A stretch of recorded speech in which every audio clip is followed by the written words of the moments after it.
Hey, everybody. Welcome to another episode of Video Selling Live. Last one of the year, Brian. Sad. It's going to be a good one. Hello, everybody, and welcome. This is Video Selling Live, a show by SenseSpark, where every episode we go deep on video. And this is always done to help you at home. So if you are at home watching this, if you are interested in sales or customer success on video, this is the show for you. Maybe you're a SenseSpark user. Maybe you use a different program. Maybe this is your first time getting into video. Maybe you've got just a phone and you haven't even started making videos yet. Don't worry. We've got you covered. So, little background on SenseSpark. It is the #1 B2B video platform for sales. So, if you are not familiar, or if you don't have a video program that you've been using, take out your phone and scan this QR code right now. You can try SenseSpark for free. That's right. Just get your camera out. You got to flip it to camera mode. Got to line it up with the QR code. And then it'll take you right there in your browser. So this is a great time. Hop on, get SenseSpark for free. This is a great time to prospect with video because nobody else is doing it. And Brian and I have some exciting, simple things you can do with video for the end of the episode. But before we get into that, let's introduce ourselves here. So to start off with, I'm your host, Chris Bogue. I am a coach and comedian and entrepreneur. I am the creator of The Complete Guide to Selling on Video, an in-depth course on how to create high-performing videos for every stage of your sales pipeline. So you can follow me on LinkedIn. I'm a content creator. I do lots of crazy stuff out here. You can ring my bell to follow me for updates. You can go to chrisbogue.io or scan the QR code on your screen if you want to pick up my course, The Complete Guide to Selling on Video. And with me today is my co-host, Brian Montoya. Hello. Hi, everyone. Again, I'm Brian Montoya, the head of video content here at SenseSpark, and Reese's Peanut Butter Christmas Tree fanatic. I don't care that they don't look like the tree. They're delicious. Thanks for having me on, Chris. They're the best ones. Real quick, Brian, I'm only hearing you out of one earphone right here, so I don't know if something happened with your sound. Really? Yeah, but no worries about that. While Brian is getting his microphone fixed, I'm going to throw it over to you, audience. So it is the end of the year. Brian and I have been immersed deep into best practices for video sales all this year. And we're going to be showing you the big trends that we see are going to become super important in 2024. So we're going to jump into that in just a moment. But before we do, tell us a little bit about you. So if you are watching this live, whether that is on LinkedIn or YouTube or anywhere you are watching this, go ahead and leave us a comment. Let us know where you're commenting from today. We do not know you're here if you do not leave a comment.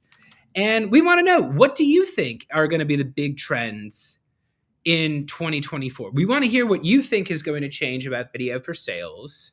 Let's hear it. And Brian, without further ado, why don't we get started with lesson time? Only if you say it's okay, though. Oh, let's get started. I'm sorry. All right, let's do it. Let's do it.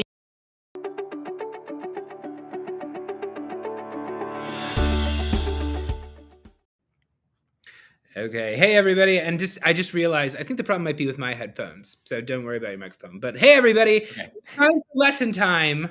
And today's lesson time, we've already told you about. We are going to be talking about 2024 predictions for video and sales. Brian, are you big on predicting the future? Is this something you do often, or are we taking you into uncharted territory here? It's not necessarily uncharted. I kind of want to let everyone know I'm going to take the cloak off. I have an alternative account on LinkedIn.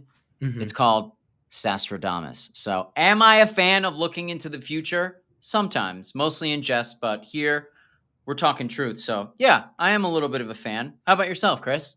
Yeah, well, normally I'm not, but I hate future predictions for the same reason I love them, right? There's no consequence to being wrong. Nobody ever goes through the old post from last year and was like, you know who made an incorrect prediction about B2B sales? That guy. No.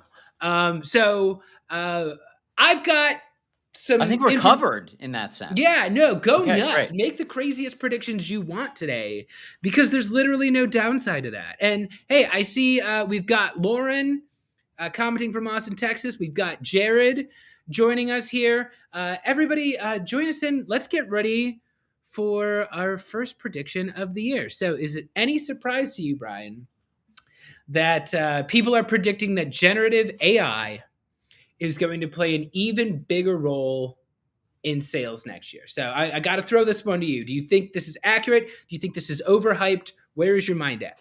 I think it's going to play. I don't think it's going to play as big a role as people think. I feel that a lot of folks, the data has shown that a lot of folks are thrown off by just things that don't look authentic. Like if it's clearly made by an AI, people tend to not click into those videos. So as far as generative AI in the video landscape, if you're trying to use a program that maybe comes up with an SDR that doesn't really exist and makes a video for someone, sending it out to someone, I don't think it's going to make as big an impact as people think. What do you think?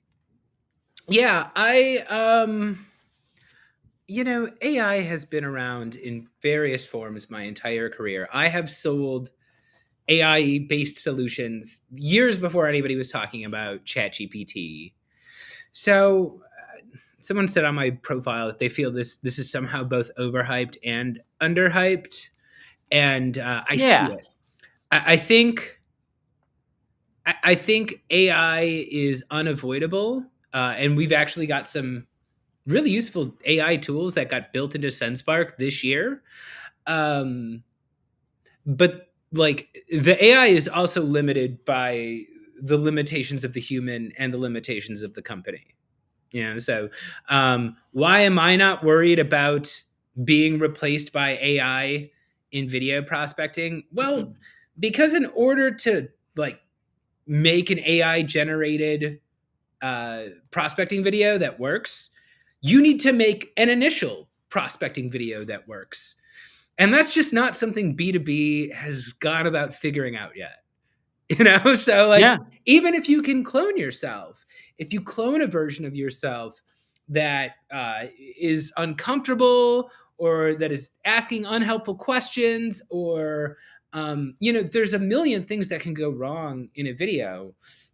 An AI isn't necessarily going to fix that. So it has Yeah. some problems that it is fixing, but It's kind of for the same reasons when you the overuse of AI in email, right? Mhm. Yeah. So you got to get the email done on your own accord initially the right way instead of just trying to scale with AI something that's not that great, right? Yeah, and I would say that anything, whether it be a prospecting video, whether it be paid advertisements on social, or even like email copy and templates for like cold email, it's always best to start with something that worked on the individual level and then automate it out.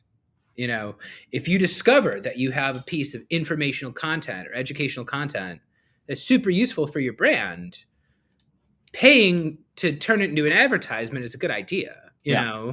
And if you have discovered a script, a flow, um, maybe a walkthrough that you have or on-screen visuals or something, and you've been able to turn that into booked meetings that are actually productive for your pipeline. Automating that and getting yourself out to a few hundred extra people. Yeah, maybe the beginning part of it for an introduction, right? And then that the middle part that you're talking about that you've already got down, you might want to Yeah, use dynamic AI there for yeah, for something like that instead of generative AI. yeah. Well, let's talk about that too, because that's the next one, curiously, that we have here on our list, right? I believe. Yeah, dynamic features. So, um, tell us a little bit. So, Brian, tell us a little bit. You were the one who brought up the word dynamic. What if the audience is What unfamiliar? do What I do you mean mean by by that? dynamic features? Yeah. So, like you were saying, let's say you put together a really nice video where you've got everything down, you're talking to an audience that's all having the same problem. You won't. The problem out there today when you're making video is that you have to keep repeating yourself and making that same video. If I want to make it to Chris and 9 other people, I need to make that video 10 times. It'd be great if that middle of the video, you could just record it once and then dynamically with AI be able to replace the introduction. So, hi, Chris. Hi, Brian. Hi, Bethany. Hi, Mark. Hi, Saad. Right. So that would be the thing that changes in every single video. So that's how I think of dynamic features, where it's just one piece of it that's being personalized. A lot of times you can think of, I know, Chris, we've talked about dynamic backgrounds that we have at SenseSpark, where you put one email together and the backgrounds are going to change specific to the person you're sending it for. So Chris, let's say, works at Salesforce and Bethany works at HubSpot, right? So that same email is dynamically being changed with AI. The backgrounds are being changed specific to those two people. So that's what I mean about dynamic. It's not the entire email. It's not the entire video that's being changed up, because I don't think the technology's there, and I don't think people are there to accept that technology, Chris. That's what I mean. Well, I think it's a wise decision that if anybody at home is trying to figure out where AI is going to benefit them the most, anytime you have a problem where you're reaching out to a large number of people, and between each of them, you have to go do some research onto like a specific part of their journey, someone out there is working to automate that right now. And it's not just in video. I have like clients, especially if you're like in email marketing, or like web design, or like, it's very helpful to be able to quickly change variables, like from an automated standpoint without having to do extra thinking. So being able to, like, I could see being able to plug in a different call to action based on certain variables. Like we've been talking with SenseSpark and some of the video programs, like they're changing the intro. They're changing the intro to more personalized, like they're using a little bit of AI magic to say a different person's name.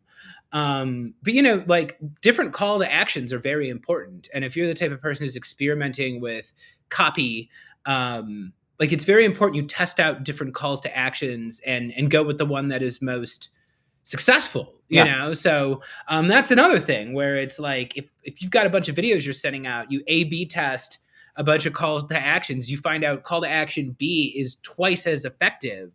It would be nice to just be able to double press down, a button, and it, now they've all got the call to action that's actually going to get the other person to take some sort of action on the other end. Those are exciting, but those are almost, Chris, those are like the non-exciting things, really. To me, it's exciting because I know it will help, but it's not sexy, right? I think, Jen, when you talk about AI, it's not so much about the dynamic features. Like the big headlight stuff is the generative AI that's going to change the landscape.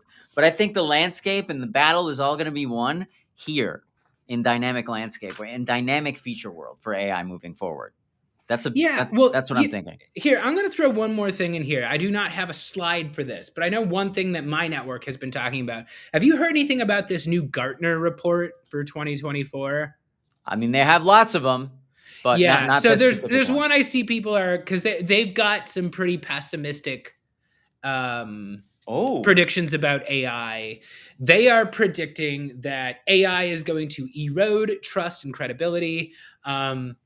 We're going to be seeing much more AI generated content, which they predict is just going to lead to people getting better at tuning it out. And it's like email. I keep digging back into that, Chris. It's going to be the same thing that happened when we automated all the email and got better at sending emails. We're just going to tune it out. Like, can you see that being any different? Yeah, well, I've noticed this past year too. My inbox looks like an extension of my newsfeed. Like everybody has learned this knowledge of like, oh, the best cold email is one you would pay for, right? So they're all trying to get into my inbox with these nuggets about how to improve your X and Y and Z. And it just looks like the LinkedIn posts that I ignore have made its way into my inbox. And like, I've got friends who, I love you guys, we're friends on LinkedIn or whatever, but like, I don't want you in my inbox anymore because you send me, Yeah. 13 emails a month, and like they're It's just gonna here. make its way to generative AI, and that's the thing. And we're gonna dislike our colleagues even further. It's gonna Well, happen. and again, That's a prediction. yeah. Well, I think predicting that we're gonna dislike our colleagues, but that's usually a safe prediction to make each year. But to this I say, like, and this is kind of where like my experience as a coach and a consultant and like a trainer comes in, is like a lot of my training is about how to do the unexpected thing, how to do the thing they don't expect you to do. And yeah, I do think once people are used to seeing the same kind of scripts, the same kind of personalization over and over and over again, the game as a seller or a marketer or a founder or whatever is like, how can you use the audience's expectations against them? How can you stand out from the pattern and get noticed when there's 10 times as many people all using the same pattern? Do we knock on their door like back in the day? I mean, you can't, but you can get, like, especially with video, it's like it doesn't take that much to be creative, And again, it's like what I think is amazing. We're SenseSpark nerds because we work for SenseSpark here. But I am still astounded by how few companies have really experimented with this. I know you had Melissa Gaglione on your show recently, power SenseSpark user. Yeah. She makes her SenseSpark videos like a news package. Yeah, she does. She literally makes it like breaking news. I've just discovered this story about your company. Here's my reporting. And that's how she you want to know closes why it. she's really good at that? Because she was a former She's a reporter. reporter, right? But she's got a framework on it. Just literally, it's on the episode. And maybe we'll tag it in here for everyone that either watched or didn't catch the episode. But there's everything's a framework, like you said, where she lays it out. Just kind of like attention grabbing headline is the thing you say at the beginning. It's like, saw that your traffic is down or something, just to get the attention really quickly. And she goes through it. These things are under a minute and does a really good job. So yeah, and here's the thing. She never would have started doing that if she was just going on LinkedIn looking for what everybody else was doing. That was her own personal style. She had learned those skills in a different walk of life and she applied them to video. And because nobody else in video is doing that, she gets noticed. I teach this very start in the middle of the scene kind of interactive scene kind of style that I learned from my years as an improviser when I learned how to get up on stage and make a show out of anything with anybody. That's a big part of the way that I train teams because I've never seen anyone on LinkedIn do that. So as always, I'm like, hey, there's all these opportunities here for awesome things you can do with AI, even within SenseSpark. We've got voice cloning, we've got dynamic features, we've got all these tools in there. That doesn't mean it's magic. You still got to go out there, you still got to use your brain, you still got to be creative. And that's ultimately what's going to set the winners apart from the losers. Yeah. It's big help, but not a silver bullet, right? Let's keep going. We've got a couple more here that I want to go through today. So,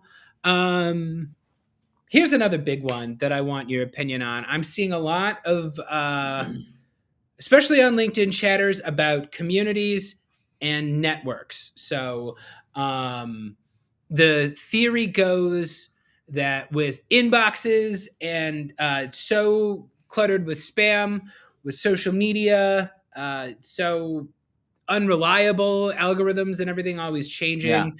Yeah. Where the real conversations are going to happen is communities, right? So Slack communities, WhatsApp groups, Facebook groups, these little Zoom meetings, these little independent communities coming up. These are the places where the real conversations are going to happen and where the real deals get made, where the real introductions get made. What do you think of communities and networks and the role they will play in 2024?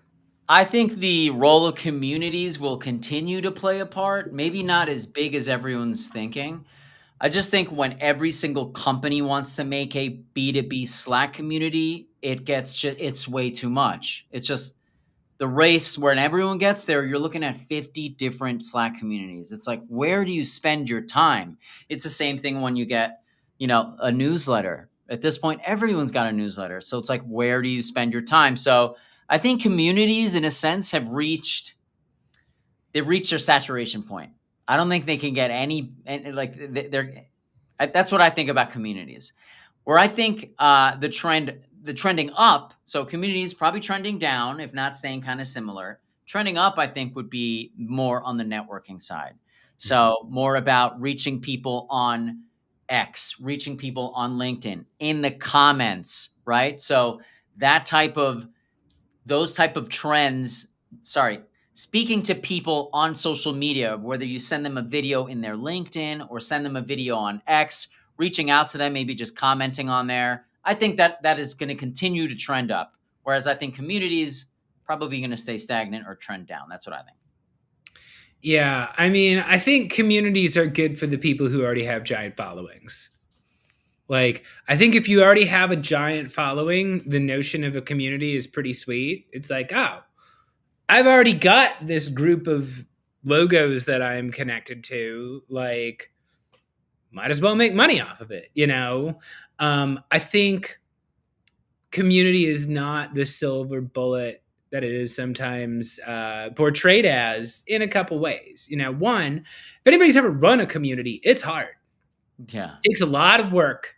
Especially like I know people who are doing Patreon communities and they've got like extra gold paid tier subscribers for their content, and they have to make this whole other set of benefits that just goes to their like top subscribers. It's really like a full-time job to create a vibrant community that people want to be a part of. Yeah, it's And then $100,000 job at Apollo, if not more. At least that. These are high-paying jobs at most of these companies. yeah, So people are investing in it big time. yeah, and again, it's like I feel like it's really good for the people at the top. I really feel Yeah. like I don't know if you're at the bottom, what does it really get you? You know, I think free knowledge is nice. Joining or building one, Chris? I'm sorry. Joining community Joining one, or joining? Like, how does it help you if you're at the bottom? You're sort of saying, like, it doesn't yeah. I really. don't really know what. Yeah, again, I'm not really sure what if I was somebody who didn't have a following at all, like what being a part of these communities might get me. Whereas like for me, just starting my own thing was so huge for me, you know, and like I built up a network and like I have a community. I've got companies that I work with, including SenseSpark, including other companies that I've worked with and consulted with and advised.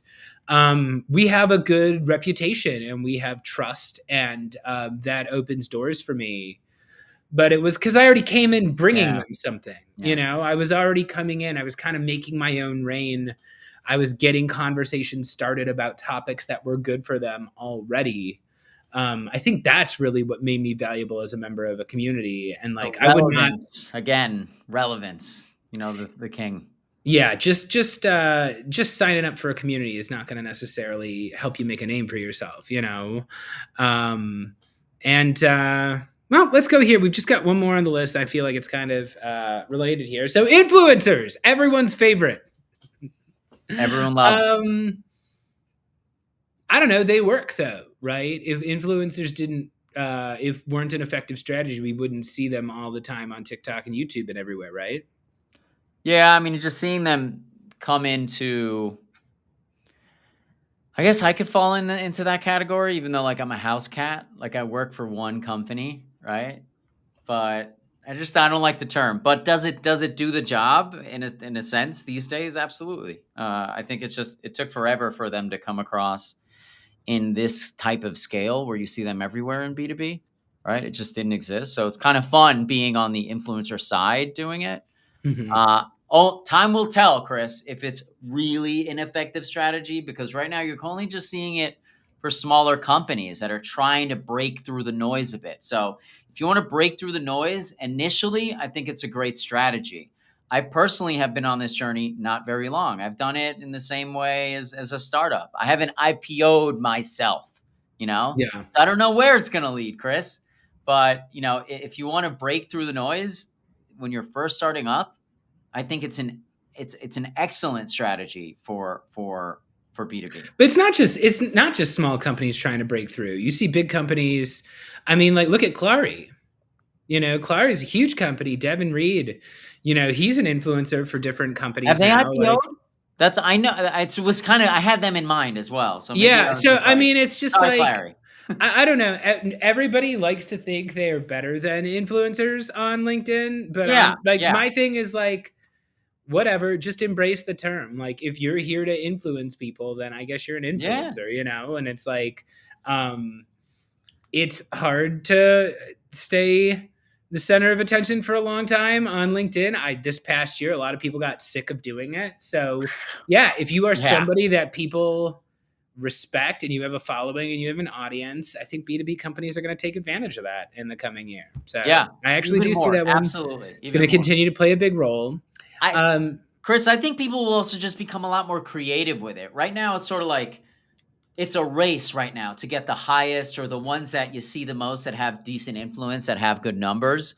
It's a race to get them under any circumstances. But I think what's going to change in 2024, I saw Obad Durrani talking about this, is there's going to be more, people are going to take it more as a strategy, right? Because a lot of these influencers are also just salespeople or marketers that are being hired. They're not their own entity. They're not operators, right? So I think there's going to be more of the influencers themselves are going to mature, and companies that employ them are also going to mature. And it's going to become a better strategy. And I think that's going to give us better content overall. It's not going to seem like someone is just clearly just a sponsor for it, right? I don't know, man. If all the B2B companies want to pay Snoop Dogg to be their video prospecting coach, I think I'm screwed. But this has been a fascinating topic. Why don't we finish it out with our final sales challenge of the year? Let's do it. Let's do it.